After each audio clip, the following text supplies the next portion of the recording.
It's been a while. Of course. Go ahead. Oh. Now there's a question I wasn't expecting. Very well. I'll tell you what I know once more. The once renowned Raiden Gokaden, comprised of 5 branches. Amenoma, Futsu, Ishin, Hyakume, and Senju. The art of forging practiced by these 5 clans was first taught to them personally by the almighty Shogun. Over time, the 5 branches diverged from one another as generations of bladesmiths honed and perfected their craft until they became 5 distinct traditions. Most of the great swordsmith clans of old have since fallen into decline, and for a long time, only the Amenoma branch kept its art alive. But fortunately, Kaedehara Kazuha recently returned to Inazuma and took up the mantle of the Ishin art. Now, 2 clans remain of the original Gokaden 5. If my memory serves me right, you yourself were present when he forged the Ishin blade. Oh, yeah, we were! Paimon remembers that now. We learned a bit about the decline of the Raiden Gokaden then, too. It seems like such a shame. That, my friends, is a tragic tale indeed. In fact, this was not made known to me for most of my life. All these years, I knew of those great clans' demise, but never the cause. Only recently, when the question was on my mind, did I ask Kaedehara Kazuha about this.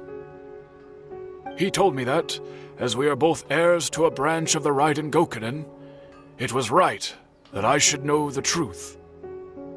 There is no harm in telling you, but I must warn you.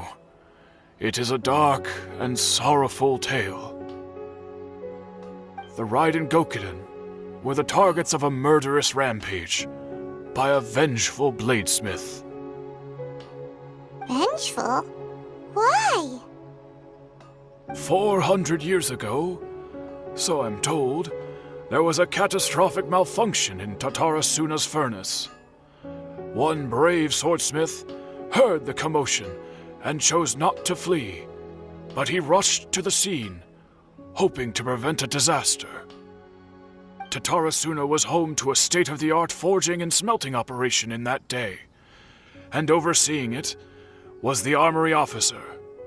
His surname was Niwa, though he had family ties to the Kaedehara clan. Knowing that they had just one chance to save countless lives, Mr. Niwa and the swordsmith leaped together into the furnace. The furnace quickly stabilized, but neither of them made it out. The smith's death, though heroic, dealt a devastating blow to his family's fortunes. His orphan son was left to fend for himself, and grew up deeply resentful at the world. In his heart, the whole of Inazuma was culpable in his tragedy. He hated the almighty Shogun for her apparent indifference towards his father's death, and he hated everyone who had done nothing to try and save him. Powerless and destitute, the only legacy he had to pass on to his children was his hatred.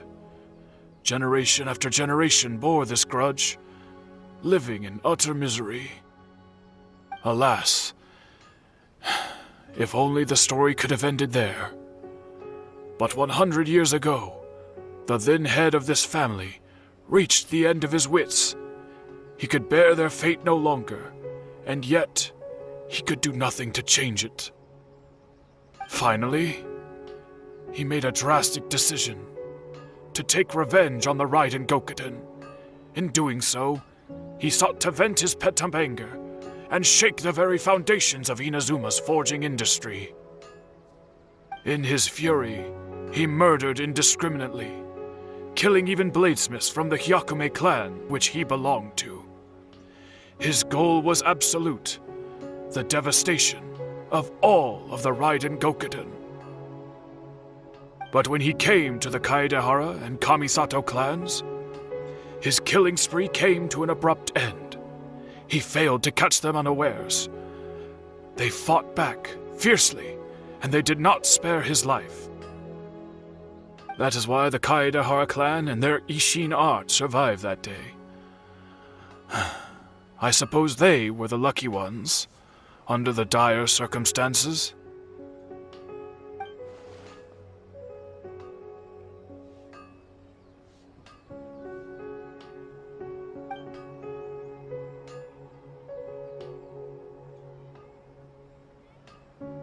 Was there anything else you wanted to ask?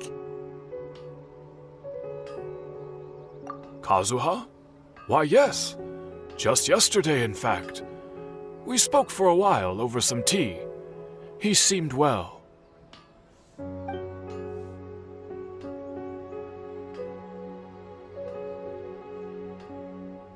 My pleasure.